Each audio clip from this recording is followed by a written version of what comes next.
Bayangkan, seseorang yang paling kamu percaya justru menjadi orang yang paling menyakitimu. Bayangkan, saudaramu sendiri, darah dagingmu, tersenyum di hadapanmu. Namun, diam-diam merencanakan kehancuranmu. Inilah kisah tentang cinta yang berubah menjadi iri, tentang kepercayaan yang dibalas dengan pengkhianatan, dan tentang seorang pemuda yang dijatuhkan ke dalam kegelapan, hanya untuk diangkat menuju kemuliaan oleh takdir Allah. Dari sumur yang gelap hingga singgasana kekuasaan. Perjalanan ini penuh air mata, luka, dan keajaiban yang tak terduga. Mampukah hati yang hancur memaafkan? Dan bagaimana seseorang bisa tetap teguh ketika seluruh dunia seolah berbalik melawannya? Saksikan kisah pilu sekaligus penuh hikmah ini hingga akhir, karena mungkin ada pelajaran besar yang sedang Allah sampaikan untuk hidup kita hari ini. Baiklah, sahabat kisah iman, jangan lupa dukung channel kami dengan like, komen, dan share jika channel kami bermanfaat. Bismillah, mari kita mulai ceritanya.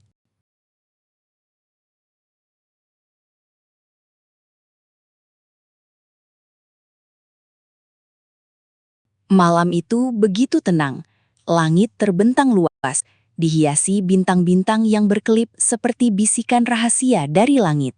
Angin berhembus pelan, menyentuh dedaunan yang bergoyang lembut, seolah ikut menjaga keheningan malam. Di sebuah rumah sederhana, seorang anak lelaki terbaring dalam tidurnya. Dialah Nabi Yusuf. Wajahnya masih muda, bersih, dan memancarkan ketenangan yang sulit dijelaskan. Namun, malam itu, sesuatu yang berbeda sedang terjadi dalam tidurnya. Sebuah mimpi. Namun bukan mimpi biasa. Dalam mimpinya, Yusuf melihat sesuatu yang begitu menakjubkan, sesuatu yang membuat jiwanya bergetar bahkan saat ia belum sepenuhnya memahami maknanya. Ia melihat 11 bintang, kemudian matahari dan bulan. Semuanya bersujud kepadanya. Pemandangan itu bukan hanya indah, tetapi juga mengandung sesuatu yang agung, sesuatu yang terasa berat untuk dipahami oleh seorang anak kecil. Yusuf terbangun. Napasnya sedikit rengah. Matanya terbuka lebar, memandang langit-langit rumahnya yang gelap.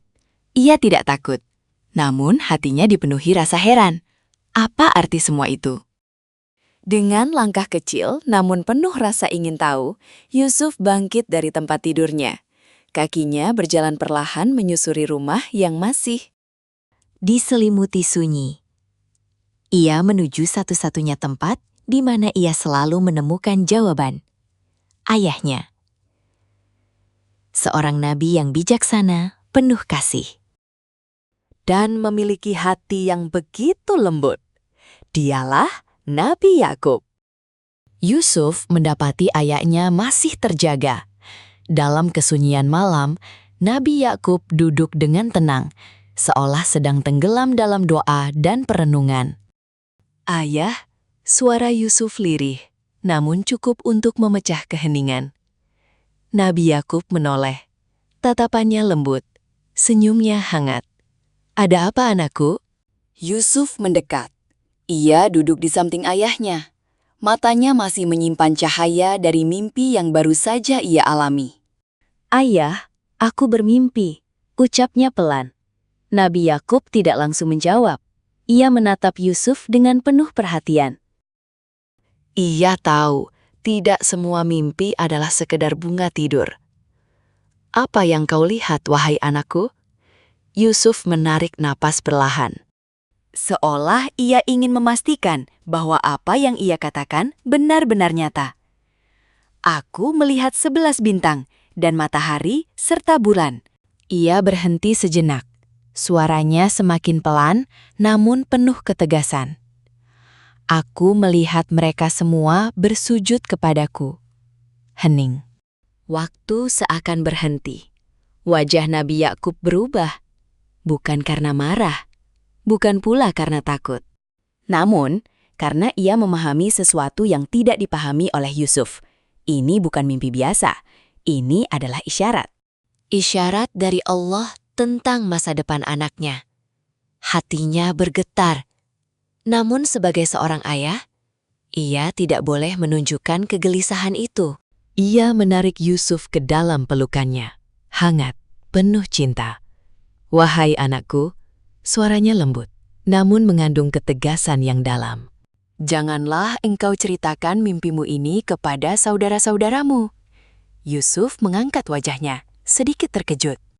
"Mengapa, ayah?" Nabi Yakub mengusap kepala Yusuf dengan penuh kasih.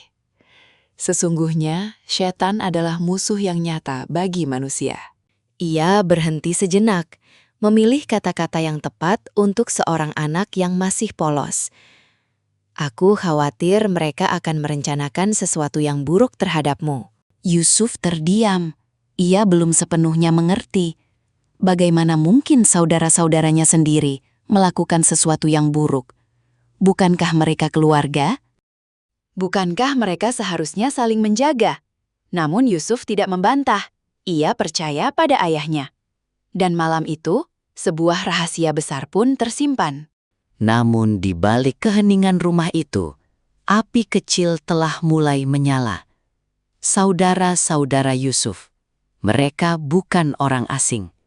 Mereka adalah darah dagingnya sendiri. Namun, hati manusia tidak selalu seindah hubungan yang terlihat di permukaan. Sejak lama, mereka merasakan sesuatu yang mengganjal. Perhatian ayah mereka.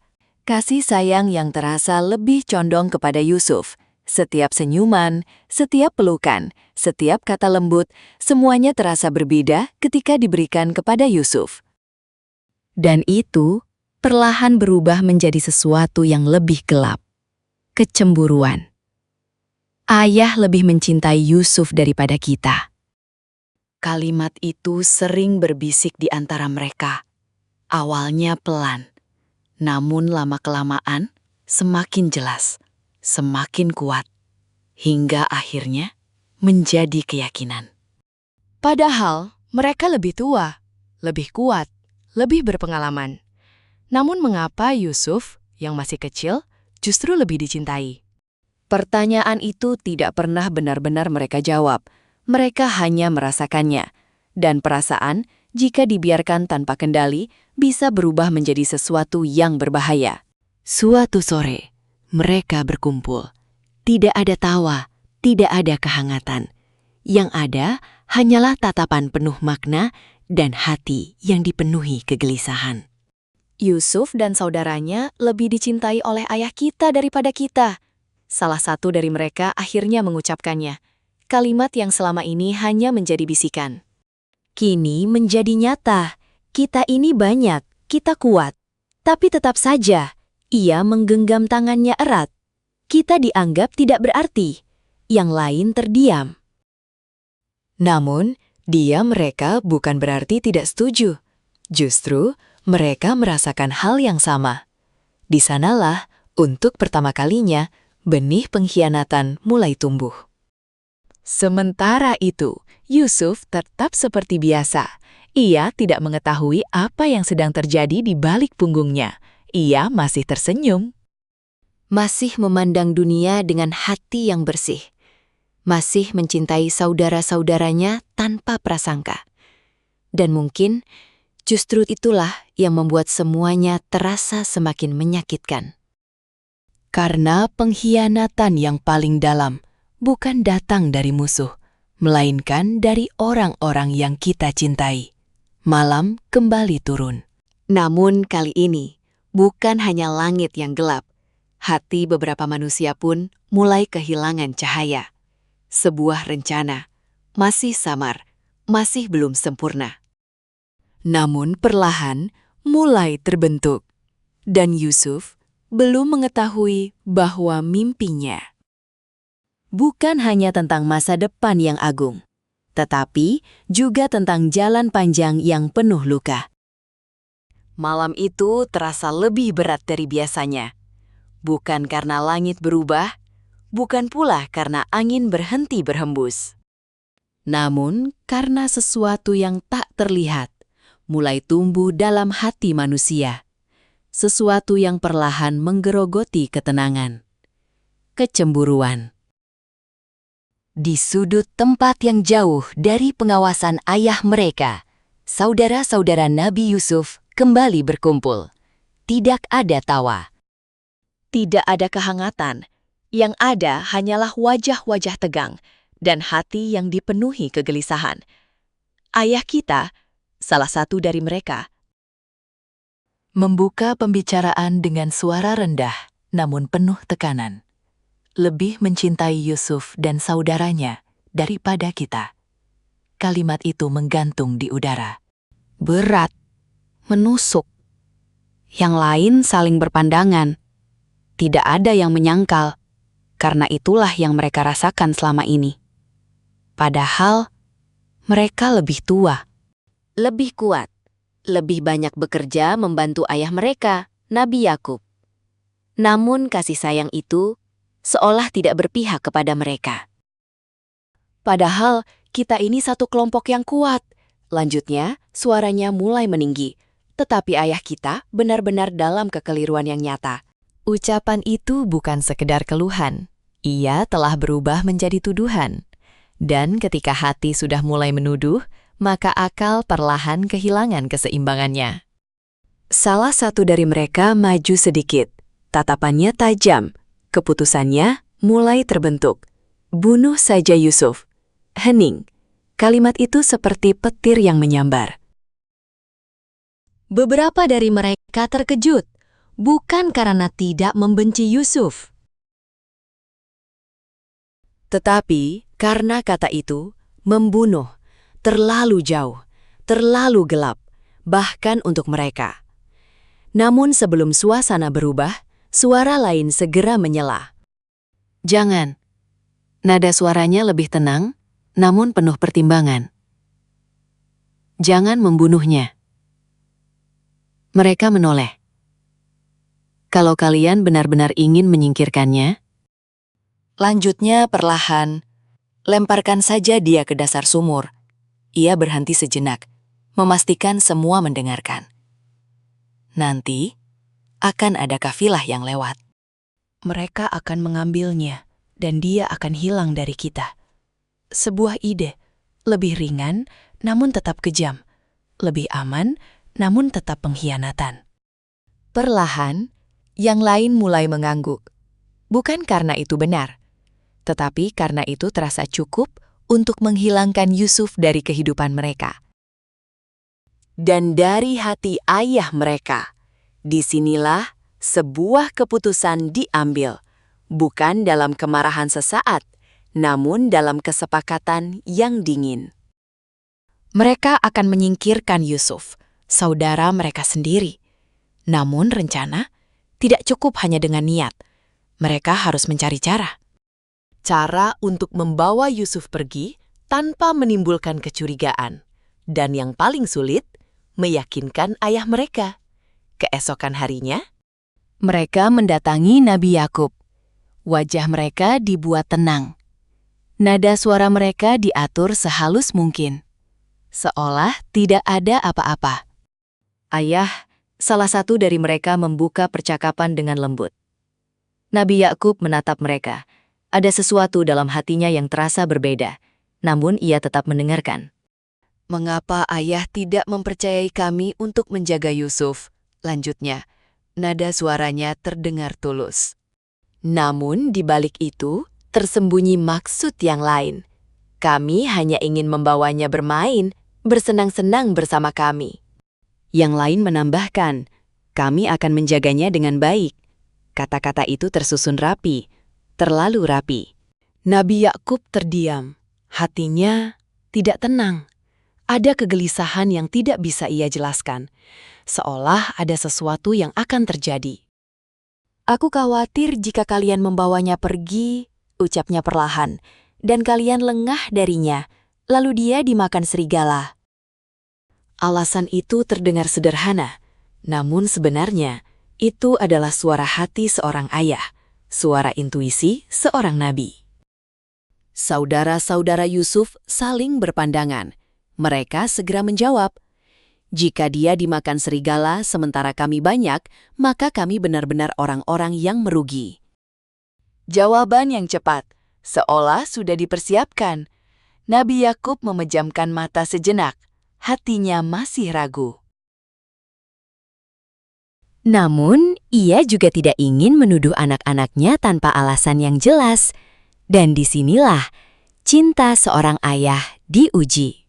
Antara kepercayaan dan firasat. Akhirnya, dengan berat hati, ia mengizinkan. Sementara itu, Yusuf tidak mengetahui apa yang sedang direncanakan. Ia hanya merasa bahagia. Akhirnya, ia bisa pergi bersama saudara-saudaranya. Bermain bersama, seperti yang selama ini ia harapkan. Ia tersenyum dengan hati yang bersih, tanpa prasangka, tanpa rasa curiga. Pagi itu, langit tampak cerah. Namun, di balik cahaya matahari, ada kegelapan yang sedang menunggu. Yusuf berjalan di tengah saudara-saudaranya. Langkahnya ringan, wajahnya penuh harapan. Ia tidak tahu bahwa setiap langkah yang ia ambil membawanya semakin dekat pada sebuah pengkhianatan, dan saudara-saudaranya berjalan di sampingnya. Dengan wajah yang tampak biasa, namun hati mereka telah mengambil keputusan yang tidak bisa lagi ditarik kembali. Hari itu bukan sekadar perjalanan biasa.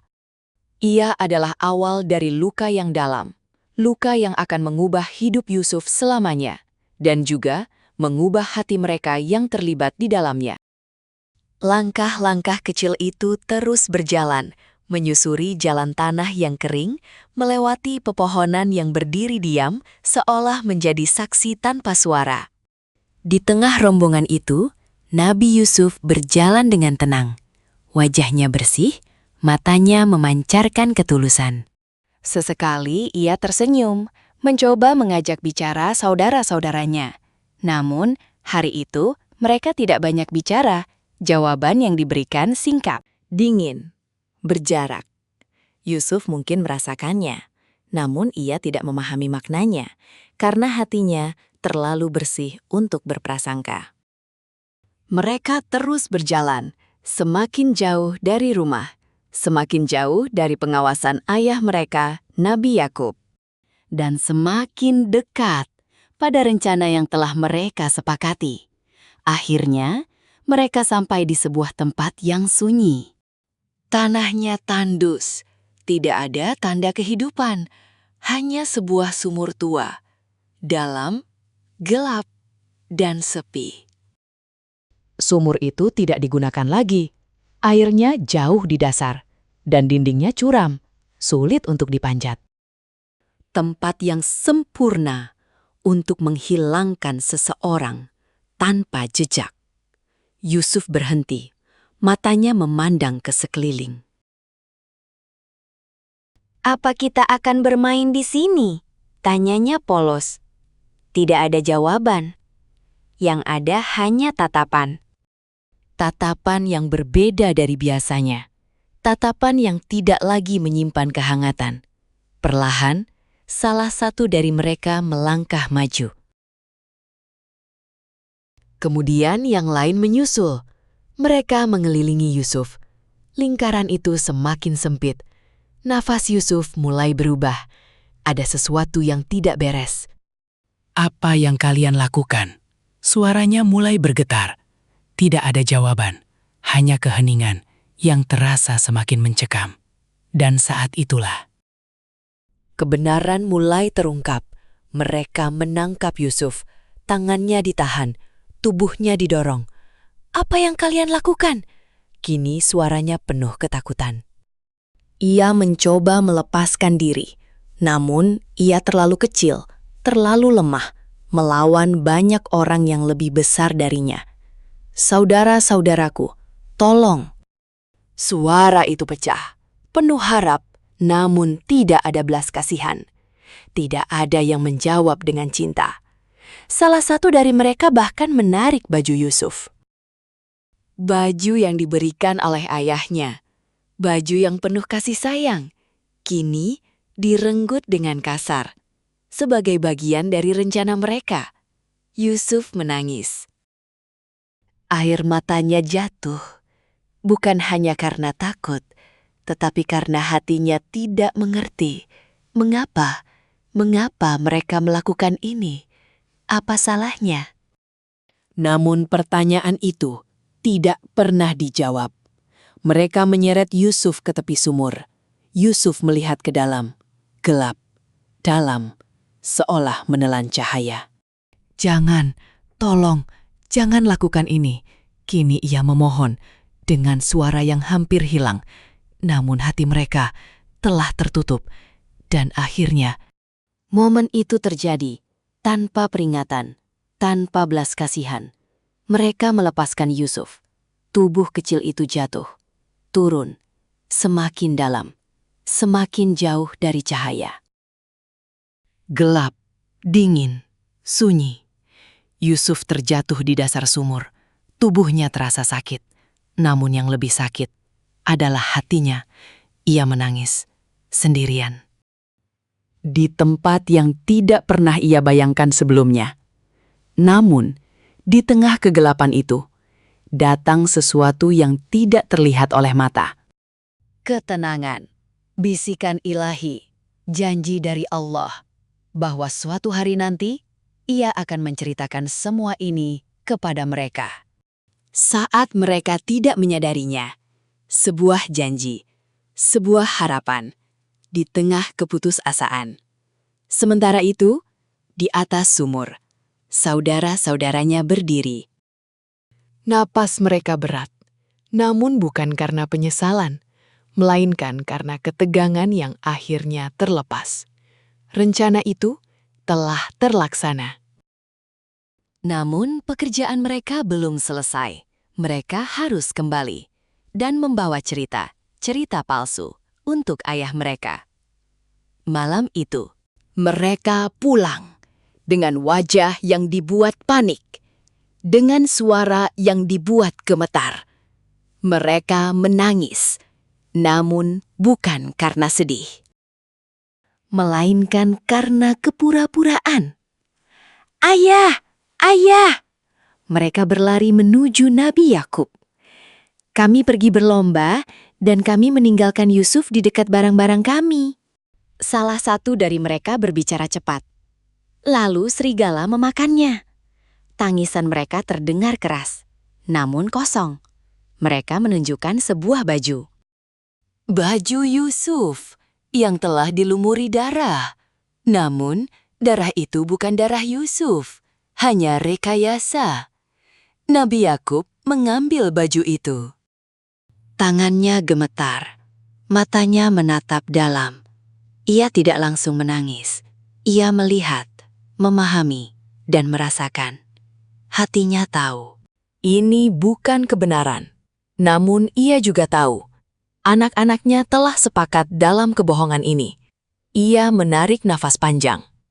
Sakit, namun penuh kesabaran. Tidak, ucapnya perlahan. Justru dirimu sendirilah yang memandang baik perbuatan itu. Ia menahan air matanya. Kesabaran yang baik itulah yang akan kupilih. Suaranya bergetar. Dan hanya kepada Allah aku memohon pertolongan. Gelap, sunyi, dan waktu terasa berjalan begitu lambat. Di dasar sumur itu, Nabi Yusuf masih terbaring lemah. Tubuhnya terasa dingin. Pakaiannya kotor, dan hatinya masih diliputi luka yang belum bisa ia pahami. Ia duduk perlahan, mencoba menguatkan diri. Air matanya mungkin masih jatuh, namun kini lebih tenang. Karena di tengah kesendirian itu ada keyakinan yang mulai tumbuh, bahwa ia tidak benar-benar sendiri. Hari berganti, entah sudah berapa lama ia berada di sana. Namun pada suatu waktu, suara terdengar dari atas, langkah kaki, percakapan, dan suara ember yang diturunkan. Sebuah kafilah, rombongan musafir, sedang singgah untuk mengambil air. Salah satu dari mereka menurunkan timba ke dalam Sumur. Dan ketika timba itu sampai ke dasar, ia tidak hanya menemukan air, tetapi seorang anak. Subhanallah, suara itu menggema. Ia terkejut, namun juga kagum. Ini seorang anak. Yusuf memegang tali itu. Dengan sisa tenaga yang ia miliki, ia diangkat. Perlahan, naik, meninggalkan kegelapan, menuju cahaya. Ketika wajahnya muncul di permukaan, semua mata tertuju padanya. Seorang anak yang tampan, bersih, dan memiliki aura yang berbeda. Mereka saling berpandangan, dan tanpa banyak bicara, mereka sepakat. Yusuf bukan sekadar anak biasa. Ia adalah barang berharga. Namun, alih-alih menyelamatkannya sebagai manusia, mereka memilih melihatnya sebagai kesempatan. Kesempatan untuk mendapatkan keuntungan. Yusuf disembunyikan. Diperlakukan seperti barang dagangan, dan dibawa pergi menuju negeri yang jauh, negeri asing, yang tidak pernah ia kenal sebelumnya. Perjalanan itu panjang, melelahkan, namun Yusuf tidak melawan. Ia diam, pasrah, namun bukan tanpa harapan, karena dalam hatinya masih tersimpan janji dari Allah. Akhirnya, mereka sampai di Mesir, sebuah negeri yang besar, megah, penuh dengan kehidupan. Di sana, Yusuf dijual dengan harga yang murah, beberapa keping perak, nilai yang sangat kecil, untuk seseorang yang kelak akan mengubah sejarah. Namun, inilah cara Allah bekerja, tidak selalu sesuai dengan apa yang manusia bayangkan. Seorang pria penting di negeri itu membeli Yusuf. Seorang pejabat tinggi yang dikenal memiliki kedudukan di istana. Dalam riwayat tafsir, ia dikenal sebagai Al-Aziz, pembesar Mesir. Ia membawa Yusuf ke rumahnya, dan ketika melihatnya, ia merasakan sesuatu yang berbeda. Berikanlah tempat yang baik untuknya, katanya kepada istrinya. Mungkin dia akan bermanfaat bagi kita, atau kita jadikan dia sebagai anak. Dan sejak saat itu, hidup Yusuf berubah. Dari seorang anak yang dibuang, menjadi seseorang yang dibesarkan di dalam rumah yang terhormat. Hari-hari berlalu, Yusuf tumbuh. Bukan hanya dalam usia, tetapi juga dalam keimanan, dalam kebijaksanaan, dalam ketenangan. Ia dikenal sebagai pemuda yang jujur, amanah, dan memiliki akhlak yang mulia. Allah memberinya sesuatu yang istimewa, ilmu, dan hikmah. Sebagaimana disebutkan dalam surah Yusuf, bahwa Allah memberikan Yusuf kemampuan memahami dan kebijaksanaan sejak muda. Di dalam rumah itu, Yusuf tidak hanya bekerja. Ia juga belajar, mengamati, memahami dunia di sekitarnya. Namun, di balik semua ketenangan itu, ujian lain mulai mendekat, ujian yang tidak kalah berat. Bahkan lebih halus, namun lebih berbahaya. Di dalam rumah itu, ada seseorang yang mulai memperhatikan Yusuf dengan cara yang berbeda. Istri sang pembesar Mesir. Seorang wanita yang memiliki kedudukan dan kekuasaan. Tatapannya mulai berubah, perhatiannya mulai berlebihan, dan Yusuf belum sepenuhnya menyadari bahwa ia akan segera menghadapi ujian yang jauh lebih berat daripada sumur. Karena jika sumur adalah ujian fisik, maka yang akan datang adalah ujian hati, dan tidak semua orang mampu melewatinya. Waktu terus berjalan, tahun demi tahun berlalu, dan kini Nabi Yusuf bukan lagi anak kecil yang dulu terjatuh di dasar sumur. Ia telah tumbuh, menjadi seorang pemuda yang matang. Wajahnya memancarkan keteduhan, akhlaknya bersih, dan kehadirannya membawa ketenangan bagi siapapun yang melihatnya. Di dalam rumah itu, rumah seorang pembesar Mesir, Yusuf menjalani kehidupannya dengan penuh tanggung jawab. Ia dipercaya, dihormati, dan disegani. Namun, tidak semua mata memandangnya dengan cara yang sama. Di balik dinding-dinding megah itu, ada satu hati yang mulai goyah. Hati yang perlahan dipenuhi keinginan. Dan keinginan itu bukan sekadar rasa kagum. Dialah istri sang pembesar. Dalam banyak tafsir, ia dikenal sebagai Zulaikha, seorang wanita dengan kedudukan tinggi, memiliki kekuasaan, dan terbiasa mendapatkan apa yang ia inginkan. Awalnya, ia hanya memperhatikan Yusuf diam-diam. Namun waktu mengubah perhatian itu menjadi sesuatu yang lebih dalam, lebih kuat, dan lebih berbahaya. Suatu hari, saat rumah dalam keadaan sepi, ia menutup semua pintu, satu persatu, mengunci, memastikan tidak ada yang melihat. Dan di sanalah ujian itu dimulai. Marilah mendekat kepadaku. Suaranya lembut, namun penuh tekanan. Yusuf terdiam sejenak. Namun hatinya segera sadar. Ini bukan situasi biasa. Ini adalah ujian.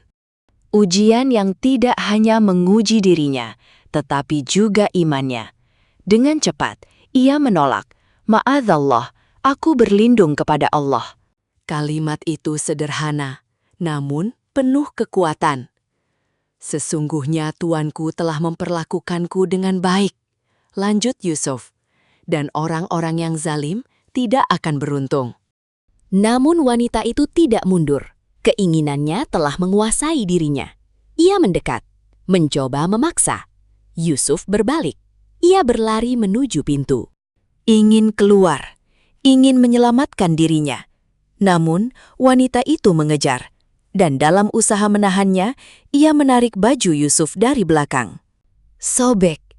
Baju itu robek. Dan tepat di depan pintu, mereka berhadapan dengan seseorang.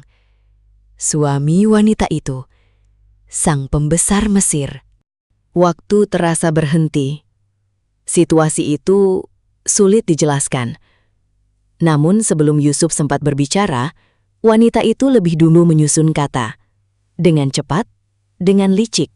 Apa balasan bagi orang yang ingin berbuat buruk kepada istrimu? Suaranya berubah dari menggoda menjadi menuduh. Selain dipenjara atau dihukum dengan siksa yang pedih. Yusuf terdiam sejenak, namun ia tidak takut karena ia berada di pihak yang benar. Dialah yang menggoda diriku, ucap Yusuf dengan tenang. Situasi menjadi tegang. Namun, Allah tidak membiarkan kebenaran tersembunyi. Seorang saksi dari keluarga wanita itu berbicara dengan logika yang sederhana namun kuat. Jika baju Yusuf robek di depan, maka ia yang bersalah. Namun, jika robek di belakang, maka wanita itulah yang berdusta. Semua mata tertuju pada baju itu. Dan jelas, sobekannya berada di belakang. Kebenaran terungkap, namun tidak semua orang siap menerimanya. Sang pembesar hanya berkata, "Ini adalah tipu daya kalian." Namun, ia memilih menutup masalah itu untuk menjaga kehormatan. Namun kabar itu tidak bisa disembunyikan selamanya. Perempuan-perempuan di kota mulai berbicara. Mereka mencibir, mengolok-olok. Istri pembesar itu tergoda oleh pelayannya sendiri. Mereka tertawa, merendahkan. Ketika wanita itu mendengar, ia tidak marah. Ia justru merencanakan sesuatu. Ia mengundang mereka ke dalam sebuah jamuan, disiapkan dengan indah. Setiap wanita diberi pisau dan buah untuk dipotong. Lalu, Yusuf dipanggil masuk.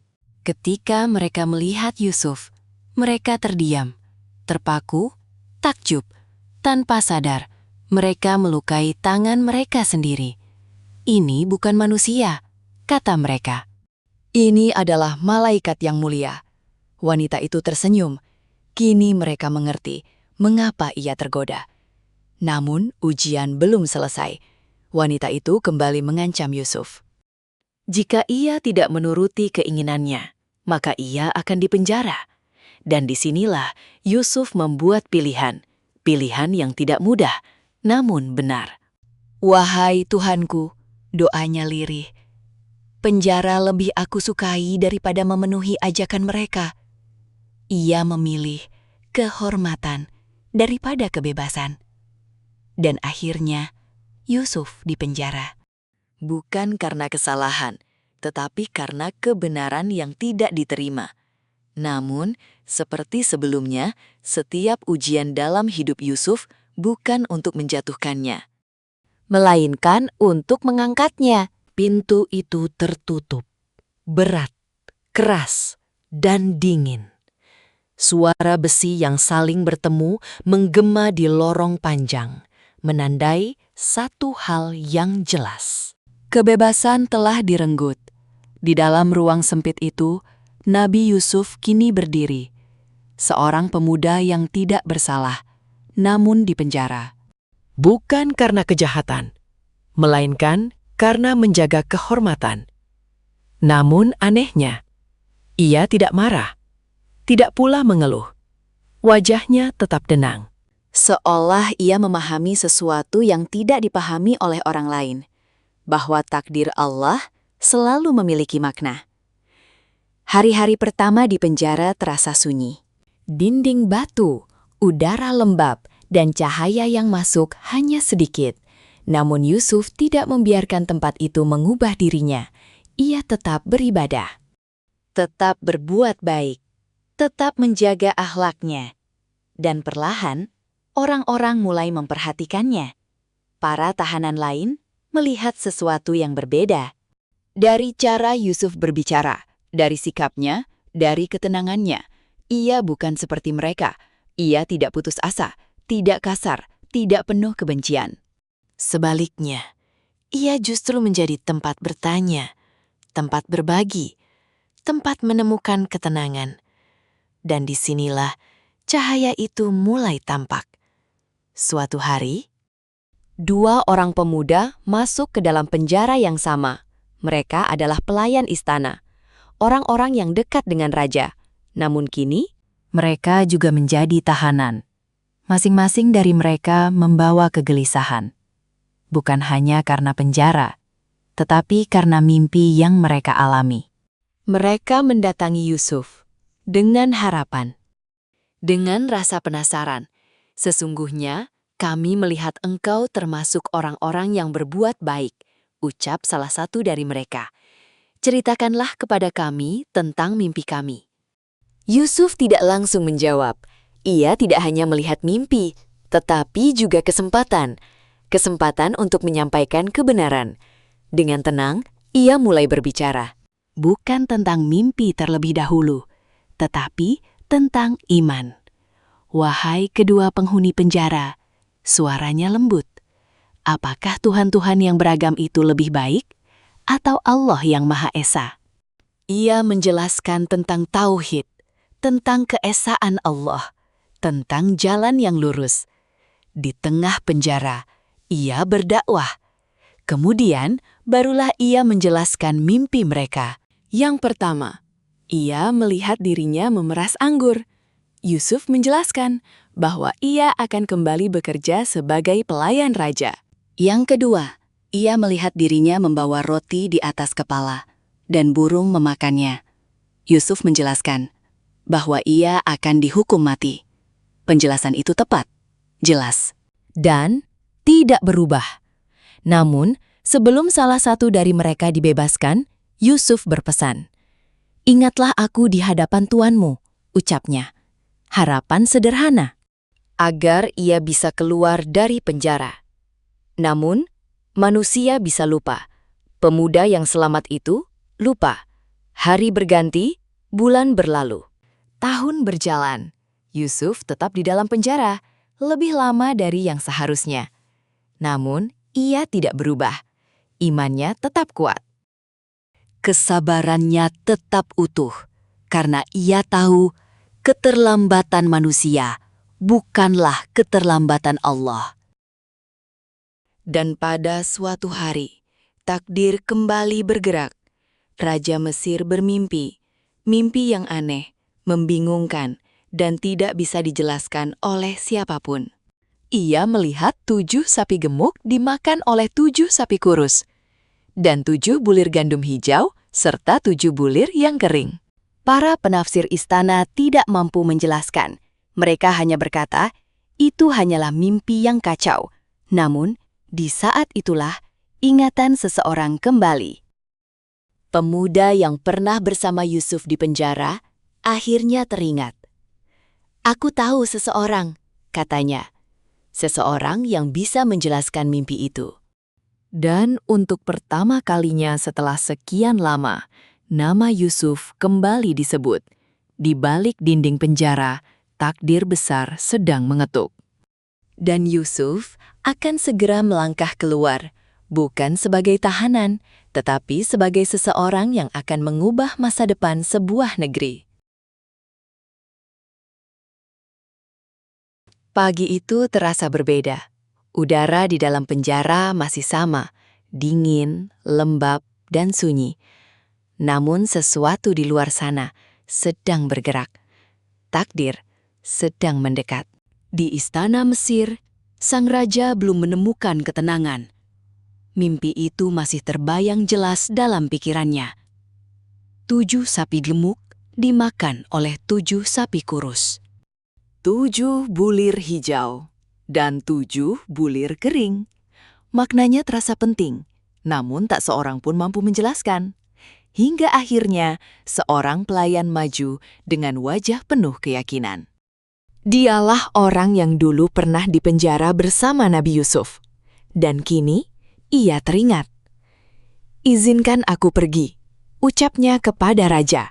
Aku akan kembali dengan penjelasan dari seseorang yang mengetahui maknanya. Ia pun berangkat, menuju tempat yang telah lama ia tinggalkan, penjara. Di sana, Yusuf masih seperti dulu, tenang, sabar, dan penuh cahaya dalam hatinya. "Yusuf," panggil pelayan itu. Ada rasa bersalah dalam suaranya. Namun Yusuf tidak menunjukkan kekecewaan. Ia mendengarkan. Pelayan itu menceritakan mimpi raja, dengan detail, dengan harap. Dan Yusuf, tanpa ragu, menjawab. Ia tidak hanya menafsirkan, ia memberi solusi. 7 tahun, kalian akan bercocok tanam seperti biasa, ucapnya dengan tenang. Namun, apa yang kalian panen, simpanlah di bulirnya. Ia berhenti sejenak, menatap penuh keyakinan. Kemudian akan datang 7 tahun yang sangat sulit. Yang akan menghabiskan apa yang kalian simpan. Kata-katanya jelas, terstruktur, dan penuh hikmah. Setelah itu, lanjutnya, akan datang 1 tahun di mana manusia diberi hujan, dan mereka memeras anggur. Bukan sekadar tafsir, tetapi strategi, perencanaan, solusi untuk masa depan sebuah negeri. Pelayan itu terdiam. Kagum, dan tanpa membuang waktu, ia kembali ke istana. Raja mendengarkan, dengan penuh perhatian. Dan untuk pertama kalinya, ia menemukan jawaban yang masuk akal. "Bawalah dia kepadaku," perintah raja. Namun, ketika utusan datang ke penjara, Yusuf tidak langsung keluar. Ini bukan karena kesombongan, namun karena prinsip. "Kembalilah kepada tuanmu," ucap Yusuf. "Tanyakan kepadanya tentang wanita-wanita yang telah melukai tangan mereka." Yusuf ingin kebenaran ditegakkan. Ia tidak ingin keluar dengan status yang masih tercemar. Dan akhirnya, penyelidikan dilakukan. Wanita-wanita itu dipanggil, termasuk istri pembesar Mesir. Kebenaran pun terungkap. "Kami tidak mengetahui keburukan sedikit pun darinya," ucap mereka. Dan akhirnya, wanita itu pun mengakui. "Akulah yang menggoda dirinya," katanya. "Dan sesungguhnya dia termasuk orang-orang yang benar." Kebenaran akhirnya menang. Dan Yusuf kini keluar dari penjara, bukan sebagai orang bersalah, tetapi sebagai orang yang dimuliakan. Ketika ia berdiri di hadapan raja, tidak ada rasa takut, tidak ada rasa rendah diri. Ia berbicara dengan tenang. Penuh keyakinan, raja melihat sesuatu yang luar biasa. Sesungguhnya engkau pada hari ini berkedudukan tinggi di sisi kami. Ucap raja, dan dipercaya. Disinilah Yusuf membuat keputusan besar. Jadikanlah aku bendaharawan negeri ini, ucapnya. Sesungguhnya aku adalah orang yang pandai menjaga dan berpengetahuan. Permintaan itu bukan ambisi, namun tanggung jawab. Dan raja menyetujuinya. Dari seorang anak yang dibuang, menjadi budak, difitnah, dipenjara. Kini Nabi Yusuf menjadi pengelola negeri Mesir. Takdir telah berputar. Dengan cara yang tidak pernah dibayangkan, tahun-tahun berlalu, rencana Yusuf berjalan dengan sempurna. 7 tahun masa subur, dipenuhi dengan kerja keras. Penyimpanan, perencanaan. Kemudian datang masa sulit. Kelaparan melanda. Tidak hanya Mesir, tetapi juga negeri-negeri sekitarnya. Dan disinilah masa lalu mulai kembali. Dari negeri yang jauh, datang sekelompok orang, mencari makanan, mencari bantuan. Mereka masuk ke Mesir, tanpa menyadari bahwa orang yang akan mereka temui Adalah seseorang yang pernah mereka hianati, saudara-saudara Yusuf. Mereka berdiri di hadapan seorang penguasa, tanpa mengenalinya. Namun Yusuf mengenali mereka. dan di dalam hatinya, kenangan itu kembali, sumur, tangisan, pengkhianatan. Namun ia tidak terburu-buru, tidak membalas, tidak mengungkapkan. Karena kisah ini belum selesai. Langkah mereka terasa berat. Perjalanan jauh dari negeri asal menuju Mesir bukanlah hal yang mudah. Namun, kelaparan memaksa mereka. Harapan menjadi satu-satunya alasan mereka tetap berjalan. Saudara-saudara Nabi Yusuf kini berdiri di negeri yang asing bagi mereka. Namun, tanpa mereka sadari, takdir telah membawa mereka kembali kepada masa lalu yang pernah mereka kubur. Mereka memasuki istana. Dengan pakaian sederhana, wajah lelah, dan hati yang penuh harap. Di hadapan mereka, duduk seorang penguasa, berwibawa, tenang, dan penuh wibawa. Mereka tidak mengenalnya, namun Yusuf mengenali mereka. Sejak pandangan pertama, waktu seakan berhenti. Kenangan itu kembali, sumur yang gelap, tangisan kecil, dan wajah-wajah yang dulu mengkhianatinya. Namun, Yusuf tidak menunjukkan apapun. Ia tetap tenang, mengendalikan hatinya. Ia berbicara dengan mereka, menanyakan keadaan, keluarga, dan kampung halaman. Dari percakapan itu, ia mengetahui sesuatu. Ayahnya, Nabi Yakub, masih hidup, namun telah kehilangan penglihatan karena kesedihan yang panjang. Hati Yusuf bergetar. Namun ia menahannya. Ia juga mengetahui bahwa mereka memiliki seorang saudara lain, Bunyamin, saudara kandungnya. Dan disinilah Yusuf mulai menyusun rencana, bukan untuk membalas, tetapi untuk mempertemukan kembali keluarganya. Ia meminta agar mereka membawa saudara mereka itu pada kunjungan berikutnya. Jika tidak, maka mereka tidak akan mendapatkan makanan lagi. Saudara-saudara, Yusuf pulang dengan bekal dan dengan pesan. Di rumah, mereka menceritakan semuanya kepada ayah mereka. Namun Nabi Yakub ragu. Ia masih menyimpan luka lama. Apakah aku akan mempercayakan dia kepada kalian? Sebagaimana dulu aku mempercayakan Yusuf. Suaranya penuh luka. Namun karena keadaan, akhirnya ia mengizinkan. dengan syarat dan dengan doa. Perjalanan kedua pun dimulai. Kali ini Bunyamin ikut bersama mereka. Ketika Yusuf melihat Bunyamin, hatinya bergetar. Ia akhirnya bertemu dengan saudara kandungnya. Dalam sebuah kesempatan, Yusuf mengungkapkan identitasnya kepada Bunyamin. Diam-diam. Penuh haru. Sesungguhnya aku adalah saudaramu, bisiknya. Janganlah engkau bersedih. Bunyamin terdiam. Air matanya jatuh. Namun ia menahan diri. Rencana Yusuf pun berlanjut. Ia menyembunyikan piala kerajaan di dalam barang Bunyamin.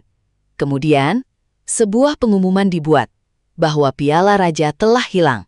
Pencarian dilakukan, dan akhirnya Piala itu ditemukan di barang Bunyamin. Saudara-saudara Yusuf terkejut, bingung, dan panik. Mereka memohon agar Bunyamin tidak ditahan. Namun hukum tetap berlaku.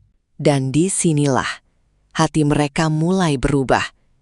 Mereka mengingat masa lalu, kesalahan mereka, pengkhianatan mereka.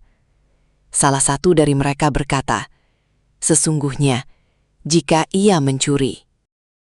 Maka saudaranya dahulu juga pernah. Namun kata itu terhenti, seolah hati mereka sendiri menolak melanjutkannya. Mereka kembali kepada ayah mereka. Dengan kabar yang menyakitkan, kesedihan Nabi Yakub semakin dalam. Namun kali ini ia tidak putus asa. Sesungguhnya hanya kepada Allah aku mengadukan kesedihan dan duka citaku. Dan ia berpesan, "Pergilah, carilah Yusuf dan saudaranya." Saudara-saudara Yusuf kembali ke Mesir. Dengan hati yang berbeda, tidak lagi sombong, tidak lagi penuh iri. Mereka datang dengan kerendahan hati. "Wahai pembesar," ucap mereka, "Kami dan keluarga kami ditimpa kesulitan." Kata-kata mereka berubah, nada mereka berubah, hati mereka berubah. Dan disinilah Yusuf tidak lagi menahan dirinya. Ia menatap mereka dengan mata yang berkaca-kaca. "Apakah kalian tahu apa yang telah kalian lakukan terhadap Yusuf?" Mereka terdiam. Tubuh mereka gemetar. "Apakah engkau Yusuf?" Yusuf mengangguk. "Akulah Yusuf, dan ini saudaraku." Dunia seakan berhenti. Penyesalan menghantam hati mereka. "Demi Allah, sungguh Allah "Telah melebihkanmu atas kami," ucap mereka. "Dan kami benar-benar bersalah." Dan disinilah puncak dari segalanya. Yusuf bisa membalas, bisa menghukum. bisa mengingat semua luka. Namun, ia memilih sesuatu yang lebih tinggi. "Tidak ada celaan atas kalian hari ini," ucapnya lembut. "Semoga Allah mengampuni kalian." Air mata jatuh, bukan karena luka, namun karena pengampunan. Yusuf kemudian memberikan bajunya. "Bawalah ini kepada ayahku," Katanya, niscaya penglihatannya akan kembali. Dan benar, ketika baju itu sampai kepada Nabi Yakub, penglihatannya kembali. Pertemuan itu akhirnya terjadi setelah bertahun-tahun terpisah. Ayah dan anak, saudara dan saudara, tangisan, pelukan, dan cinta yang kembali utuh. Dan pada saat itu, mimpi Yusuf akhirnya terwujud. Matahari, bulan, dan 11 bintang bersujud kepadanya. bukan sebagai simbol kekuasaan, namun sebagai tanda bahwa janji Allah selalu benar.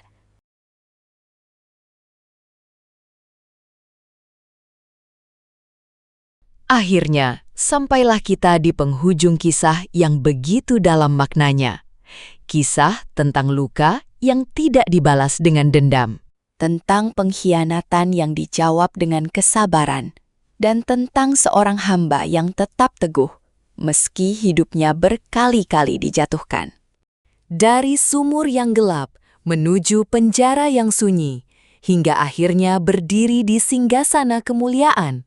Semua itu bukan sekadar perjalanan hidup, melainkan bukti bahwa rencana Allah selalu lebih indah dari apa yang kita bayangkan.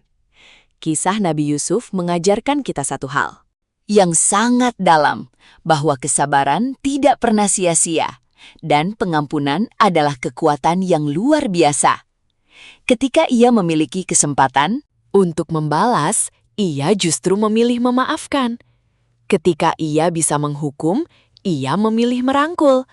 Bukankah itu pelajaran yang begitu berharga?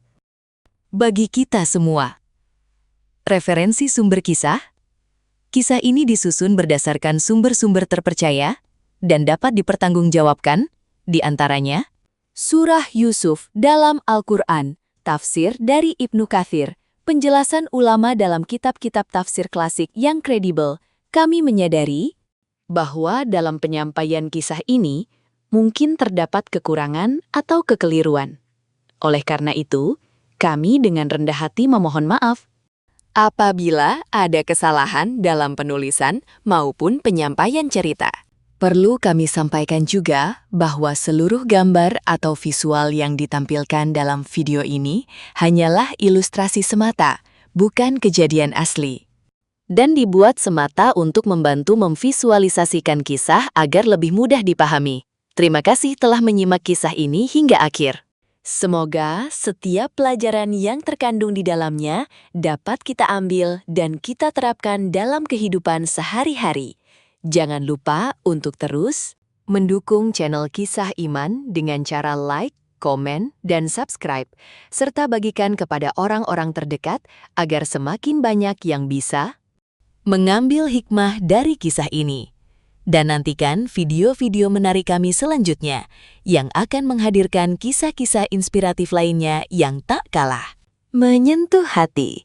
Sampai jumpa di kisah berikutnya.